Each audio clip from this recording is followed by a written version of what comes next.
আজান হচ্ছে। আজ ঈদুল আজহা মসজিদে নববীর ছাদের উপর থেকে আমরা ভিডিও করছি।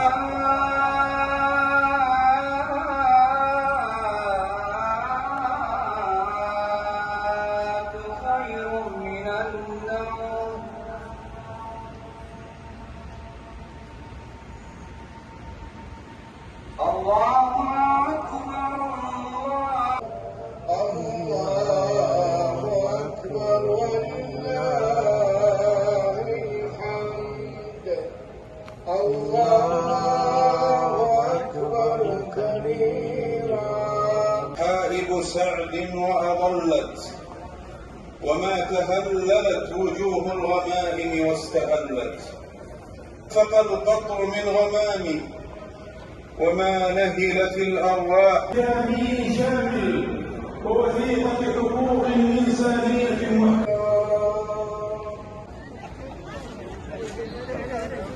কেমন লাগছে আপনাদের ঈদের নামাজ এখানে পড়তে পারছেন? বলেন দেখি, বলেন কিছু ঈদ সম্পর্কে। ঈদের নামাজ পড়তে আসছেন, কোথেকে আসছেন, কতদিন আছেন? এখানে আছি 2 মাস ধরে, কিন্তু সৌদি আরব প্রায় 4 বছর। আচ্ছা, এখানে 2 মাস ধরে এখানে হেরেমেই থাকি, এখানেই খাওয়া দাওয়া, এখানেই সব। এখানেই কাজ করেন। তো কেমন লাগলো ঈদের নামাজ পড়লেন এখানে? কাজ মক্কা। কাজ মক্কা। আচ্ছা, তো ঈদের নামাজ পড়লেন, কেমন লাগলো? এই কি প্রথমবার না এর আগে? এই প্রথমবার হেরাম শরীফ, এই প্রথমবার। আচ্ছা, তাই মদিনায়। ভাই আপনার অনুভূতির কথা বলেন দেখি, ঈদের নামাজ পড়লেন। আলহামদুলিল্লাহ ভালো ভাই, মদিনায় প্রথমবার এসে ঈদের নামাজ পড়লাম। আলহামদুলিল্লাহ খুবই ভালো। আমিও মক্কায় থাকি, মক্কায় আছি প্রায় 3 বছর, আসছি 4 বছর হয়েছে আসছি। ধন্যবাদ। আলহামদুলিল্লাহ খুবই ভালো কাটায়। আমরা মক্কা মদিনায় থাকি, অনেক মানুষ আসে, দেখা হয়, দেশি ভাই ব্রাদার আসে। আলহামদুলিল্লাহ অনেক ভালো। ধন্যবাদ।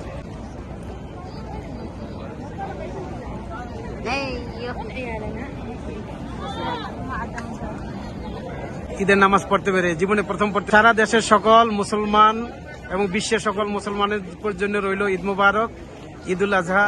আজ পবিত্র মদিনাতে আমরা ঈদুল আজহা নামাজ পড়লাম মসজিদে নববীতে।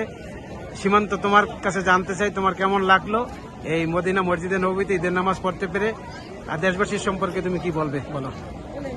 আলহামদুলিল্লাহ, জোরে বলো। আসসালামু আলাইকুম ওয়া রাহমাতুল্লাহ। আলহামদুলিল্লাহ, অনেকটাই ভালো লাগতেছে। আমার জীবনের প্রথম ঈদ আমি মদিনাতে করতে পারছি। অনেকটাই ভালো লাগতেছে, যার কারণে এখানে পরিবেশটা অনেক সুন্দর, অনেকটা ভালো। নামাজ পড়লাম হেরামে। দেশবাসীকেও ঈদের শুভেচ্ছা জানাই, ঈদ মোবারক।